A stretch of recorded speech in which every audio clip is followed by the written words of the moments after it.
Abramos nuestras Biblias, mis amados hermanos, en San Juan, capítulo 4, versículos del 46 al 53. Nuestro tema de esta mañana es un Padre noble.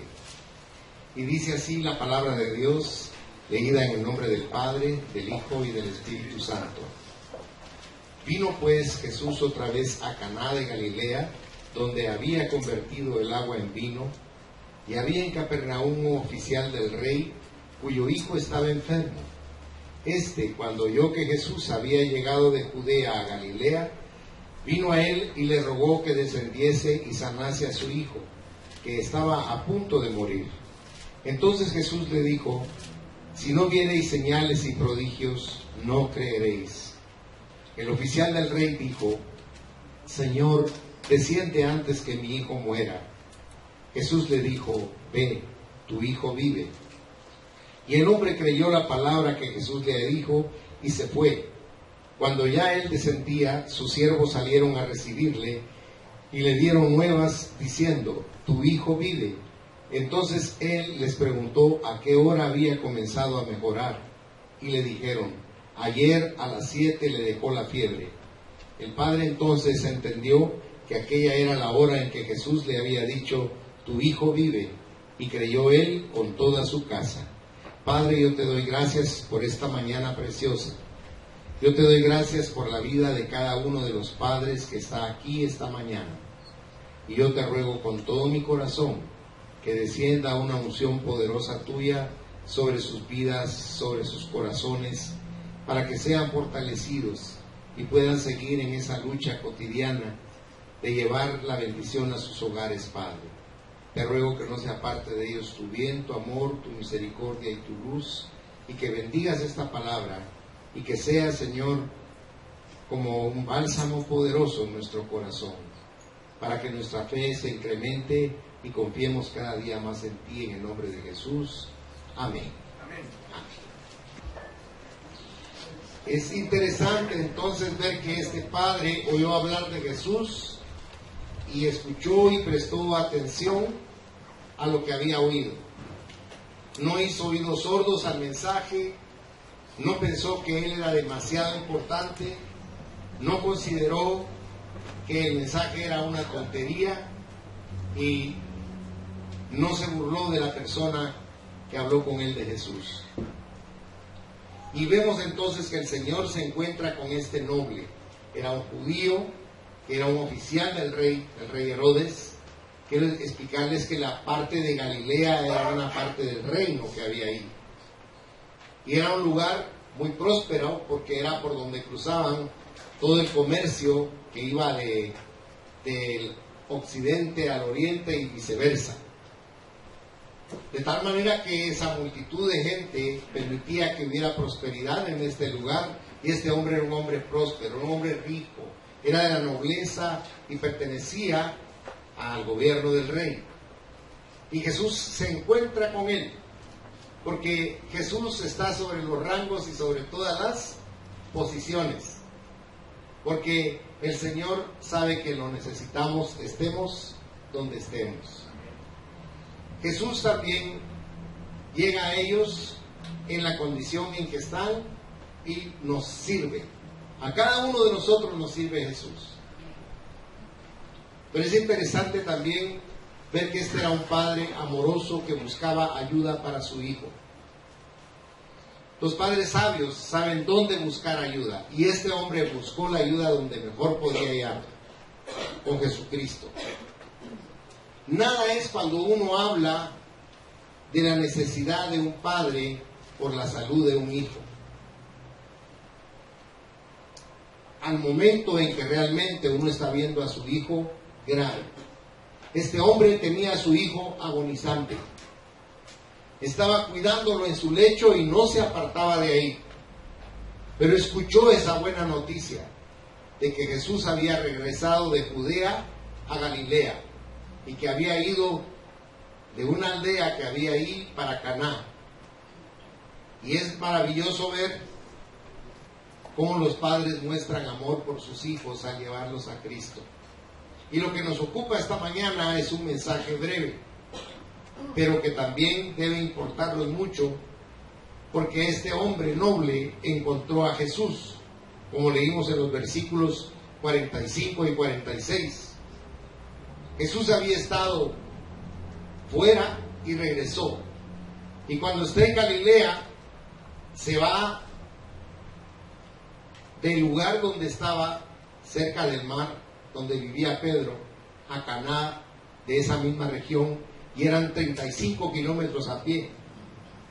Si usted camina un camino escabroso, no sobre asfalto, se va a dar cuenta que le lleva un día caminar esa distancia, porque no es sencillo caminar sobre piedras y en esos senderos tan escabrosos de esa época. El primer milagro que Jesús hizo fue en Caná, a una fiesta de bodas donde unos familiares de su mamá se les acabó el vino y ella le pidió a él que hiciese vino y el Señor hizo vino en ese lugar. Fue su primer milagro, fue algo sobrenatural lo que el Señor efectuó en Caná. Pero ese regreso atrajo la atención del noble para que lo fuera a buscar. La enfermedad de su hijo hizo que este hombre buscara a Jesús. Fíjense que ahorita nosotros a través de los evangelios decimos, qué bueno que buscó a Jesús. Pero en esa época, para ese hombre Jesús era un desconocido. Se volvió solo una esperanza por lo que él oyó, que Jesús sanaba a los enfermos y su hijo estaba agonizando. Y este hombre caminó un día para buscar a Jesús. Le ha de haber costado. Pero sin embargo, lo que yo veo más difícil de que él haya ido de Capernaum para Caná es que él no quería moverse del lado de su hijo porque temía que muriera en cualquier momento. Y sin embargo, por confiar en Jesús, dejó a su hijo y fue a buscar al Dios de la gloria para que él llegara y sanara a su hijo, que hiciera un milagro sobre este joven. ¿Qué hace usted cuando uno de sus hijos está en necesidad? Uno de padre hace todo, hermanos. Cuando uno ama a sus hijos, uno hace lo que sea por ayudarlos. Los hijos son un regalo que Dios nos ha dado. Y usted sabe que los hijos son como los dedos de la mano. Hay unos que son fáciles de amar y otros a los que hay que amar más. A los rebeldes, a los que no se sujetan, a los que siempre quieren hacer su voluntad, como el hijo pródigo. Pero nosotros como padres los amamos a ellos por igual. Siempre tenemos un afecto interno hacia cada uno de ellos. Y las madres saben perfectamente de qué les estoy hablando. Los padres tal vez somos menos demostrativos, pero eso no quiere decir que el padre no ame con la misma intensidad a sus hijos. El padre es un ser a quien Dios dotó de una figura que es insustituible. Nuestro padre es una figura insustituible, nuestro padre terrenal. Pero igual somos nosotros para nuestros hijos e igual van a ser nuestros hijos para los de ellos. Por eso es tan importante que nosotros consideremos la posición de privilegio que Dios nos da cuando somos padres. Porque no se trata de que les demos todo lo material, se trata de que les demos nuestro corazón. Fíjense que un hijo tal vez espera más de su papá un abrazo que un billete. Nuestros hijos necesitan saber con certeza en lo profundo de su corazón que nos importan, que los amamos, que son para nosotros, como dice Jesucristo, nuestro especial tesoro. Por eso es maravilloso ver cómo vemos nosotros que cuando tenemos una necesidad como este hombre, lo primero que hacemos es buscar a Jesús. Y si no lo hacen, les aconsejo que lo hagan. Antes de acudir a cualquier recurso de cualquier naturaleza, vayan a Jesucristo. Porque Él les va a conceder lo que ustedes anhelan para sus hijos. Sus hijos están expectantes de recibir de ustedes lo mejor. Nuestros hijos no piensan en nuestros recursos, Piensan en que nosotros somos sus padres y que podemos hacer cualquier cosa por darles provisión. Y así es, porque los amamos intensamente. Vemos entonces a un padre noble que sabía que su propio poder y recursos no bastaban. Hay ocasiones en que el poder y los títulos terrenos son insuficientes. Y este era el caso de este hombre rico con su hijo. Todos sus recursos toparon ante la irremediable pérdida de este hijo. Iba a morir su hijo, porque no había manera de que se curara. A pesar de su influencia política y financiera, no había manera de que él pudiera hacer algo. ¿Sabe? Rosenmund escribió algo interesante que dice: la paternidad no es una empresa intelectual, no emana de la cabeza. Si así fuera, las personas más inteligentes serían los mejores padres, y nunca he visto tal cosa. Para ser un buen padre se requiere tener los pies bien puestos en el suelo firme del sentido común, y un buen padre lo es por el corazón y por sus entrañas, no por su cerebro. Mire qué interesante es la opinión de este hombre intelectual. Pero si usted nota, este hombre caminó hasta Jesús, ¿con qué propósito? Si usted le puso atención a lo que leímos, llegó con Jesús a decirle: por favor, vuelve conmigo y pon tus manos sobre mi hijo para que se sane. Él no conocía a Jesús ni conocía el poder de Dios, a pesar de que era judío. Y esa es una paradoja que siempre sucede en el ser humano. Ignoramos el recurso formidable que es Dios para nosotros en cualquier necesidad o circunstancia. Siempre a Dios lo dejamos de último, cuando Él debería ser el primer recurso que está a nuestro alcance sin ningún problema. Pero este hombre insistía en que Jesús fuera con él, que regresara con él a su casa, que caminara, que desandara el camino con él, para llegar y poner las manos sobre su hijo y que su hijo fuera sano. Pero si usted notó, a pesar de que él no tenía esperanza ni fe en Jesús, Jesús le hizo una reconvención dura. Vuelva conmigo al verso 48, si es tan amable. Ahí en San Juan 4, versículo 48. Entonces Jesús le dijo, note, si no viereis señales y prodigios, ¿qué dice su Biblia? No creeréis. No creeréis, exacto. Está diciendo, tú necesitas ver para creer. El Señor dice, bienaventurados los que sin ver creen. Si es una enfermedad y usted está puesto en las manos de Dios, crea que Dios le va a curar. Si es una necesidad económica y usted sabe que no hay manera de poder solucionarla, crea que Jesús puede hacerlo y Él lo va a hacer. Porque dice claramente en Jeremías 32, 17 que Dios, nuestro Dios, no encuentra nada difícil para Él. Y en el verso 32 dice del mismo capítulo, Dios, yo soy Dios de toda carne, yo he creado todo, está diciendo ahí Dios. ¿Habrá algo que sea difícil para mí? Y sabemos que para Dios no hay nada que sea difícil, absolutamente. Lo que sea, Dios lo puede solucionar. Yo le doy testimonio con mi vida de que he visto la mano de Dios haciendo cosas literalmente imposibles. En una oportunidad, una persona que estaba gravemente en depresión me dijo, yo quiero hacerle una pregunta a Miguelito y yo quiero que usted sea bien honesto conmigo, porque yo no quiero vivir. Pero contésteme con toda sinceridad. ¿Usted ha visto personas que se curen de depresión? Sí. ¿Con medicinas? No. ¿Cómo? Con fe. Dios los ha curado de depresión. Para mí no puede ser eso. Pues para usted va a ser posible, ¿no? Y pasó el tiempo. Pasaron muchos meses.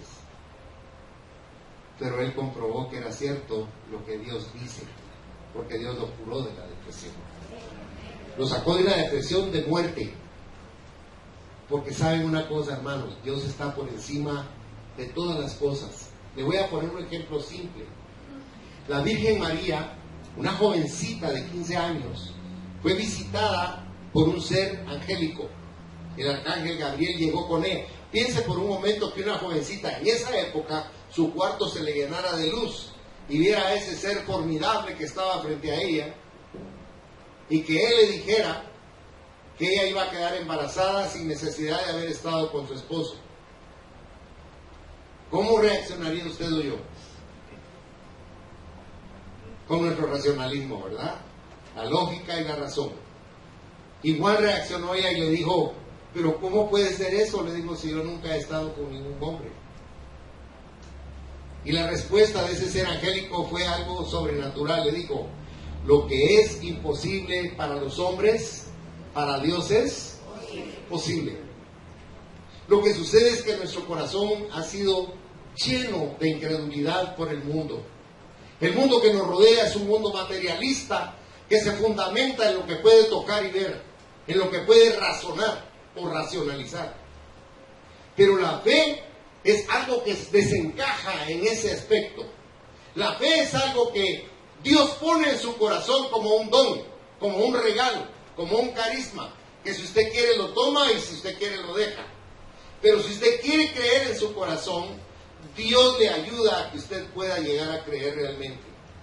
Santiago es muy enfático en el capítulo 1 de su carta. Y él dice ahí, si usted va a pedirle algo a Dios, pida creyendo. Porque el que pide sin fe, le digo, es semejante a la onda de mar que va de una parte a otra. No piense pues que en tal haga que recibirá cosa alguna de parte de Dios. O sea, el que no cree no puede recibir nada de Dios. ¿Cuál es entonces mi problema? Creer. Ahora, si volvemos a este papá que tenía esa necesidad tan grande, que dejó su posición de comodidad y holgura y se hizo ese gran camino de un día y llegó fatigado a rogarle que él regresara y que pusiera las manos sobre su hijo porque estaba agonizando, estaba muriendo, reveló ante Cristo que él no creía en su corazón. Y no se ofenda conmigo, pero muchos de nosotros somos así, hermanos. Y usted va escuchado muy a menudo en la calle cuando la gente dice, es que no hay que creer ni dejar de creer. ¿Verdad que así dice la gente? Pero Dios no acepta eso. Mire, con Dios no hay gris. O cree o no cree. No ponga dificultades. Lo que Dios le está diciendo aquí es algo simple y sencillo. Cree. Eso le está diciendo a cada uno de ustedes. Porque este hombre insistía en que Cristo fuera porque no creía que realmente Cristo fuera Dios. Y así nos pasa a muchos. Creemos que Cristo no es Dios. Él no se daba cuenta del poder que tenía la palabra del Señor. La palabra de Dios es un poder que trasciende los límites de nuestra mente. Se recuerda que en una oportunidad Cristo dijo, mi paz os dejo. No la paz que ustedes reciben relativa del mundo. Ahora yo le pregunto, ¿cuál es esa paz? Esa paz es cuando usted tiene dificultades pero está sereno. Esa paz es cuando usted está en una situación como la de este padre, pero está confiando en que Dios lo va a resolver. Esa paz es la que cuando a usted le dicen tiene un cáncer y su vida va a durar 6 meses y usted sigue lleno de tranquilidad. Esa es la paz que Dios nos da. Pero esa paz es fruto de creer, es fruto de la fe. Ahora, ¿por qué estoy insistiendo en esto? Porque ustedes son padres y ustedes tienen que creer.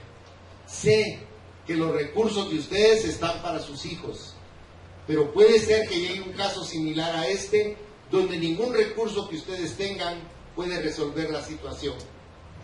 Pero si tienen fe, sí la van a resolver. Porque están descansando en Dios, están entregándole a Él el problema. Y Dios tiene el poder, la capacidad, la fuerza para darnos todo lo que le pedimos. Para Dios no hay nada imposible, hermanos. Cuando usted cree lo que Dios dice, usted ve realizados sus sueños. Porque Dios no puede mentirnos. Ese fue un día de aprendizaje para este hombre, que tenía todo lo que alguien pudiera desear materialmente. Era un judío, pero sabe que hay un contraste. No tenía la fe del centurión romano. Vaya conmigo a San Lucas, si es tan bondadoso. San Lucas 7. Vamos a leer ahí los versículos del 1 al 10. Vea conmigo si es tan bondadoso. Y le ruego con todo respeto que analice lo que vamos leyendo. Dice: después que hubo terminado todas sus palabras al pueblo que le oía, entró en Capernaum, la misma región, si usted nota. Y el siervo de un centurión, a quien éste quería mucho, estaba enfermo y a punto de morir. Cuando el centurión oyó hablar de Jesús, le envió unos ancianos de los judíos, rogándole que viniese y sanase a su siervo. Y ellos vinieron a Jesús y le rogaron con solicitud, diciéndole: es digno de que le concedas esto, porque ama a nuestra nación y nos edificó una sinagoga. Y Jesús fue con ellos, pero cuando ya no estaba lejos de la casa, el centurión envió a él unos amigos, diciéndole: Señor, no te molestes, pues no soy digno de que entres bajo mi techo. Por lo que ni aún me tuve por digno de venir a ti, pero di la palabra y mi siervo será sano. Porque también yo soy hombre puesto bajo autoridad, y tengo soldados bajo mis órdenes, y digo a este: ve y va, y al otro: ven y viene, y a mi siervo: haz esto, y lo hace. Al oír esto, Jesús se maravilló de él, y volviéndose dijo a la gente que le seguía: os digo que ni aún en Israel he hallado tanta fe. Y al regresar a casa, los que habían sido enviados hallaron sano al siervo que había estado. Miren qué maravilloso. ¿Dónde incide el poder de la fe en este centurión en relación con este gran personaje que estamos viendo en nuestro mensaje de esta mañana? Si usted notó, el centurión romano no fue con Jesús. En ningún momento se acercó a él. Él envió personas. Por eso fue que Jesús dijo que nunca había encontrado tal fe, ni siquiera para hablar con Jesús. Sino le dijo: yo sé que si tú ordenas, va a suceder. Y así sucedió, pues. Porque le voy a explicar algo. Yo quiero que sepa algo esta mañana. Cuando usted pida algo a Dios en el nombre de Jesús, yo quiero que esté seguro que Dios se lo va a dar, porque Él no lo puede dejar a usted avergonzado. Esa es la promesa de Dios, que no nos va a dejar avergonzados.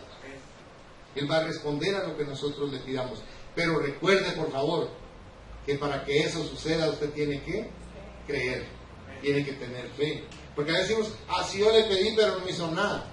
Porque pedimos sin fe. Pedimos diciendo: bueno, a ver si sucede, y si no sucede, pues eso es lo más probable. Usted tiene que tener convencimiento en su corazón cuando le pida algo a nuestro Dios. Este era un padre noble que creyó lo que Jesús dijo. Porque en el versículo, si usted vio en el verso 50, ¿qué le dijo Jesús a él? Ve, le dijo. No le dijo vamos, ¿ya se fijó? Y le dijo: ve, tu hijo vive. ¿Se recuerda cuando Jairo se encontró con Jesús? Que Jesús se detuvo porque una mujer tocó su manto y fue sanada de flujo. Y Jairo estaba urgido porque le dijo: mi hija.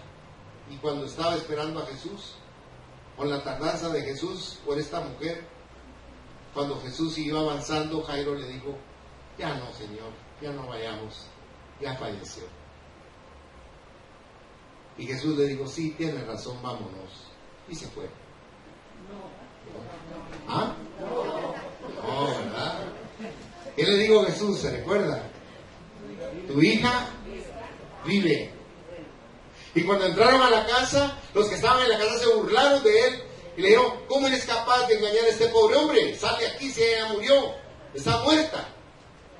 Y él les dijo, ya eso no está durmiendo. ¿Y sabe qué dice el Señor? A todos chismosos los sacó. Dice, vayan para afuera, ustedes no tienen que hacer aquí. Y cuando estaba con ella la levantó y les dijo, denle de comer. Dios es un Dios de imposibles cuando creemos.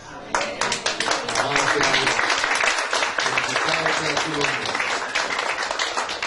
Y esta palabra de Cristo fue suficiente para él.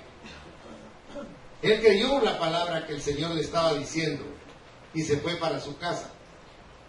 Porque aquí él ya había entendido algo especial. Sabía que si confiaba en Cristo, iba a darse cuenta de que no lo estaba engañando. Y le quiero mostrar una contraposición de esto. Un padre que tenía un hijo, que el demonio lo tomaba y lo echaba en el fuego para quemarlo y que muriera quemado. Y cuando no moría ahí, lo tomaba y lo echaba en el agua para ahogarlo. Y cuando Cristo le preguntó, ¿desde cuándo te hace eso? Y él le dijo, se lo ha hecho a mi hijo desde que era pequeño. Este demonio quería matar al niño a como diera lugar. Pero vaya conmigo a Marcos 9, si es tan amable. Marcos capítulo 9. Vea conmigo los versículos 23 y 24. Jesús le dijo, note por favor, si puedes, ¿qué le dijo? Paremos ahí un momentito. Dios sabe que en nuestra naturaleza nosotros somos proclives a no creer. ¿Qué le está diciendo aquí Jesús? Tienes dos alternativas, creer o no creer, ¿verdad? Le está diciendo a él, si puedes creer, mira lo que dice Jesús, y tómelo para usted y yo lo tomo para mí también. Dice, Jesús le dijo, si puedes creer, al que cree, todo le es posible. E inmediatamente el padre del muchacho clamó y dijo, creo, ayuda a mi incredulidad. Fue sincero, ¿verdad? Creo, digo de impulso, pero ayúdame porque de verdad no creo. Dios ama cuando somos sinceros con Él, hermano, porque Él nos conoce profundamente. Es maravilloso el Dios que tenemos, es el Padre que tenemos. Cómo nos entiende, cómo nos acepta como somos. Uno de pastor quisiera que la gente, cuando viniera a la iglesia, entregara todo su corazón, se emocionara de estar en la iglesia y derramara su alma ante el Señor y nos diría, gracias Señor, porque todos lo están haciendo. Pero fíjese que con todo amor, aquí todos son estatuas, digo el niño.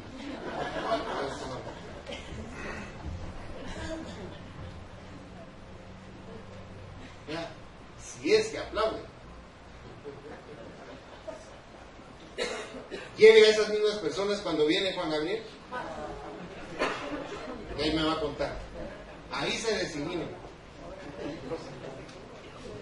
Pero aquí en la iglesia son incapaces de manifestarle a Dios el gozo espiritual que sienten en su corazón. El día que estén frente a Dios, se van a bochornar. Créanlo. Así va a ser. Cada paso hacia Capernaum que hizo este hombre fue un paso de fe. Él venía en el camino y decía, está sano, mi hijo está sano. Él lo dijo que estaba sano. Y cuando llegó a su casa, se asombró. Porque la fe del Padre Noble fue recompensada.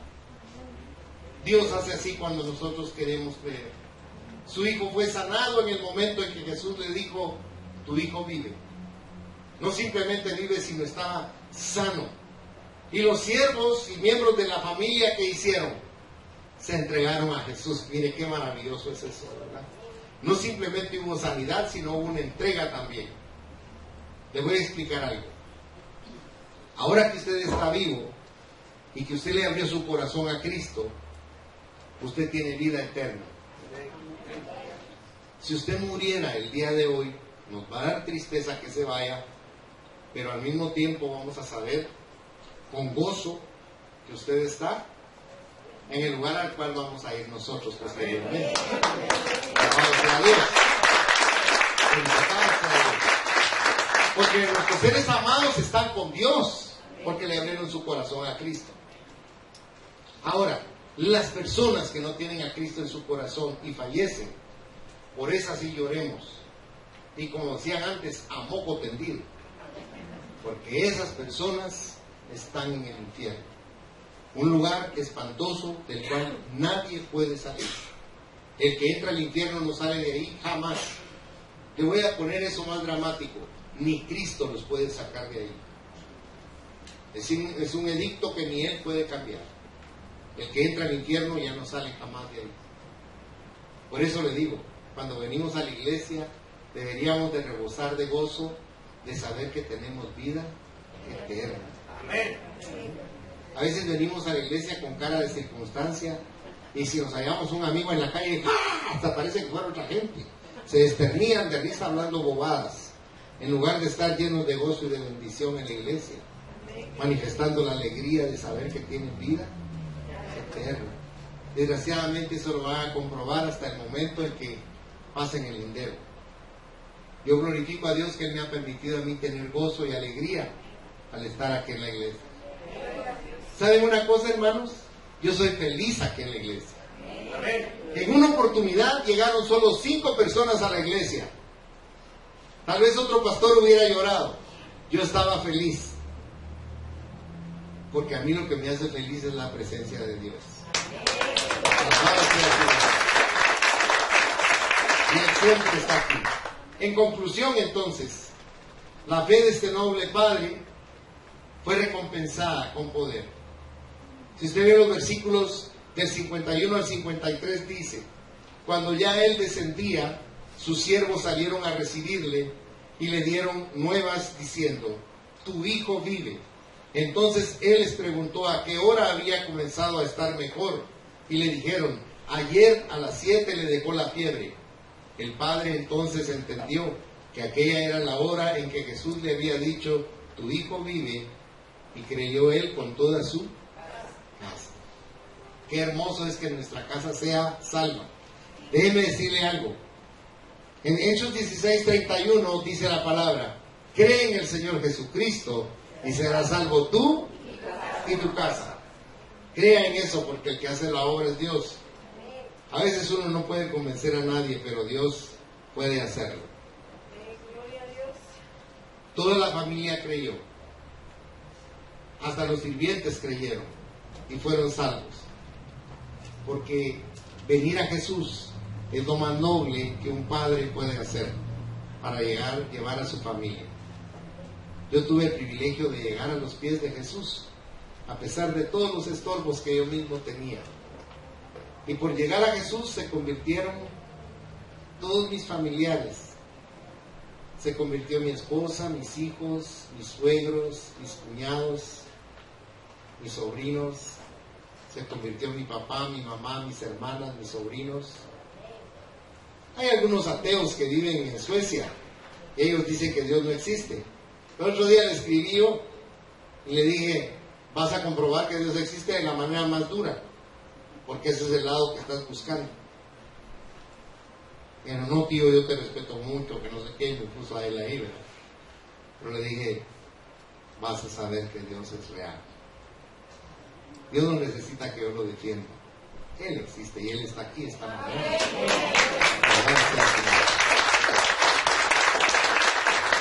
Cierre sus ojos, por favor, vamos a orar. Padre nuestro que estás en los cielos, esta mañana yo te doy gracias por haber creado la paternidad. La paternidad para nosotros es un reto, Señor. No simplemente de provisión, sino un reto para desarrollar todos los dones que tú nos das, para prodigárselos a nuestra esposa, a nuestros hijos, y que esa sea una proyección de amor para nuestros descendientes. Porque si nosotros cumplimos bien con nuestro deber de esposos, de padres en nuestro hogar, sabemos que los hijos de nuestros hijos van a seguir ese mismo propósito. Por eso te alabo en esta mañana, porque por cada padre en este lugar está tratando de ser como tú, Jesús. Y yo te pido que los ayudes, que los fortalezcas, que los animes, que les des provisión, que les des santificación, que les des mucha fe, que logren creer aún en contra de sus propios principios, que logren creer a pesar de que su mente esté en contra, y que logren comprender que tu propósito es solo bendecirnos. Por eso, Padre, yo te ruego que en esta mañana abras las ventanas de los cielos y derrames sobre cada hogar aquí representado una bendición sobrenatural de maná, de tu palabra preciosa, Señor. Que tu palabra sacie el corazón, el alma, el espíritu y el cuerpo de cada persona aquí representada. Que ese trigo del cielo los nutra, los fortalezca y les consuele su corazón cuando estén tristes y les dé ánimo cuando se sientan apocados y les des más alegría cuando estén contentos. Señor, yo te doy gracias por ser tan amoroso y tan bueno con nosotros. Te doy gracias por darnos nuestra iglesia. Te doy gracias por darnos este compañerismo filial que tú permites. Te doy gracias porque nuestro compartir es tu palabra y nuestro vínculo eres tú, Espíritu Santo.